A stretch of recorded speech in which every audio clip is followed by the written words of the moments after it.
जय जगन्नाथ दर्शक बंधु धर्मज्ञान टीवी यूट्यूब चैनल परिवार को आपण मान को स्वागत। जो मित्र माने हमारे चैनल को लाइक शेयर और सब्सक्राइब करि नामती से माने लाइक शेयर और सब्सक्राइब करबा को कदापि भूलंतु नहीं।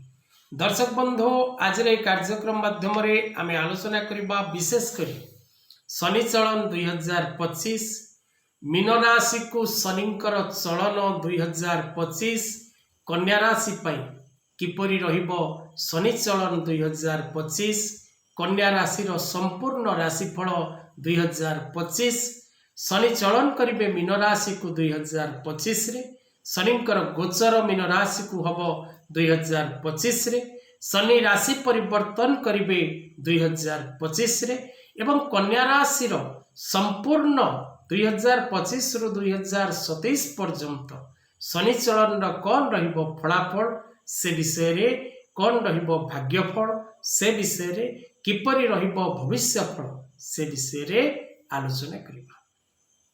दर्शक बंधु 2025 शनि चलन शनि ग्रहंकर नाम स्मरण करिबा बा श्रवण करिबा द्वारा मन मध्य भय जाति थाए। भय करिबार किछि आवश्यकता नहीं। कर्म प्रदाता एवं न्यायदाता ग्रह होचंती शनि। तेणु आपण को न्याय मार्ग रे जीवा पई महाग्रह शनि ही आपण को रास्ता देखांती बा आपण को जीवा पई बाध्य करंती। आपण भूल रास्ता रे जाउथिले शनि महादशा आसिले आपण ठीक रास्ता रे जीवा को चेष्टा करिवे। आपण को सत रास्ता सत पथ महाग्रह शनि देखई थांती। तेणु कन्या राशि कन्या लग्न नाम राशि जार कन्या राशि अंतर्गत बा 12/6 13/6 14/6 कन्या राशि रो व्यक्ति आपण ही थांती। 2025 रु 2027 अढ़ाई वर्षर समय आपण को पई क्यों प्रकार रो फल प्रदान करिवो से विषय रे आलोचना करिबा। दर्शक बंधु आपणकर कन्या राशि राशि स्वामी बुद्ध जो बुद्ध ग्रह युवराज ग्रह महाग्रह सहित तांकर संपर्क अति निबिड़। तेणु विशेष करी शनिदेवकर आपणकर राशि प्रति जदि विशेष किछि खराब अवस्था आपणकर जन्म जातक शनि महाग्रह थांती तेबे आपण को अत्यधिक कष्ट मिलिबो। नचेत शनि आपणकर मित्र ग्रह आपणकर जन्म जातक रे जदि महाग्रह शनि उत्तम स्थान रे थांती उत्तम फल प्रदान करंती। जदि खराब स्थान रे थांती तेबे खराब फल प्रदान करंती। तबे दर्शक बंधु 29 मार्च 2025 शनिवार राति 9:40 रे महाग्रह शनि कुंभ राशि रु मीन राशि को गोचर करिवे। आपणकर राशि पाई शनिकर गोचर सप्तम भावर गोचर हबो। षष्ठ भाव सरीबो सप्तम भावर गोचर हबो। तेणु महाग्रह शनि सप्तम भाव रे उपस्थित रही आपणकर विशेष करी आपणकर जन्म जातकर तृतीय दृष्टि जो रहे शनिकर ताहा आपणकर भाग्य स्थान को रहिबो। सप्तम दृष्टि आपणकर लग्न प्रति रहिबो एवं दशम दृष्टि आपणकर सुख एवं सौभाग्य एवं मातृस्थान प्रति रहिबो। तेणु महाग्रह शनिकर दृष्टिर फल मध्य व्यक्ति प्राप्त करे। तेणु आपणकर राशि पाई शनिकर एही भाग्य स्थान लग्न स्थान एवं सुख स्थान को दृष्टि द्वारा आपण को केउ परिमाण रो शुभ शुभ फल मिलिबो क्यों दिग प्रति आपण सावधान रहिबा जरूरी से विषय रे आलोचना करिबा।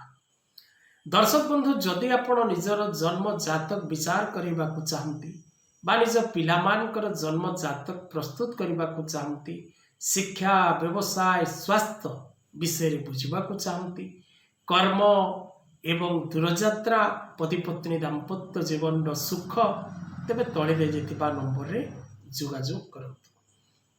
तेबे दर्शक बंधु महाग्रह शनि कन्या राशि व्यक्ति पंचम एवं षष्ठ भावर स्वामी ग्रह।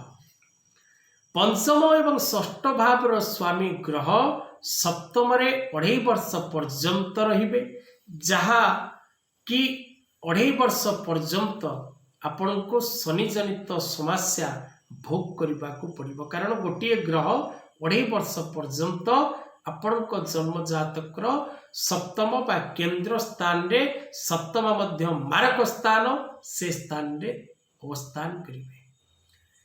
तेणु कर्मस्थान प्रति कौन रही प्रभाव से विषय आलोचना करवा कहीं तृतीय दृष्टि आपण भाग्य प्रति रोचे। तेणु कन्या राशि व्यक्ति विशेष माने विशेष करी नूतन भूमि भवन वाहन गृहोपकरण क्रय करिवार जोग रही।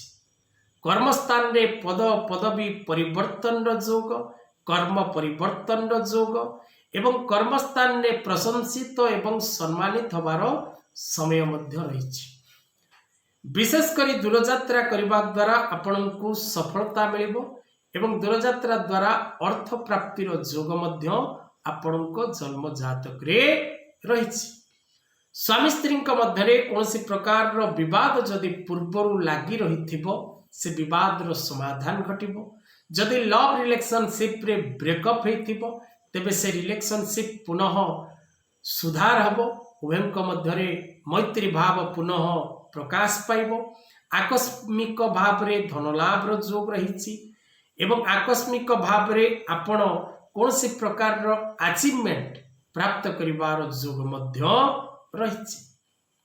दर्शक बंधु विशेषकर शिक्षा क्षेत्र में जो पिला माने अछंती सेमानक पई शिक्षा प्रति विशेषकर एकाग्र भाव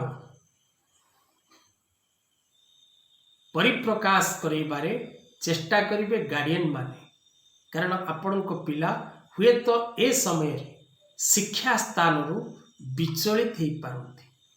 तेणु आपण से प्रति जत्नवान हवा प्रत्येक भाई भणी माने आवश्यक। तेज दर्शक बंधु विशेषकर आपण शनिंकर गोचर जेहेतु सप्तम भाव रे होउची तेणु आपण प्रत्येक कार्य करने पूर्व भाविचिंती करंतु।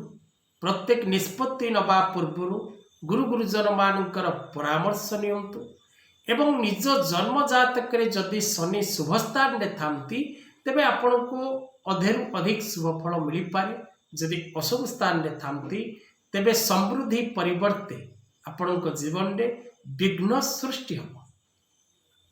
तेणु सुख समृद्धि प्राप्ति करवा जोग रही कारण आपणकर राशि पाई विशेषकर कन्या राशि प्रत्येक व्यक्ति विशेष मान आम जदि देखा तेबे 2025 महाग्रह देवगुरु बृहस्पति शनिंकर चतुर्थ भाव रे रहिबे एवं 2025 परे 2026 महाग्रह शनिंकर पंचम भाव रे देवगुरु बृहस्पति रहिबे। तेणु कन्या राशि व्यक्ति विशेष माने विशेषकर शुभफल लाभ जोग मध्य रहुछि किंतु आपणकर जन्म जातक निर्भर करे आपण जन्म जातक रे ग्रहर स्थिति कौन अच्छी। आज कथा वस्तु को ये रखा। जय जगन्नाथ।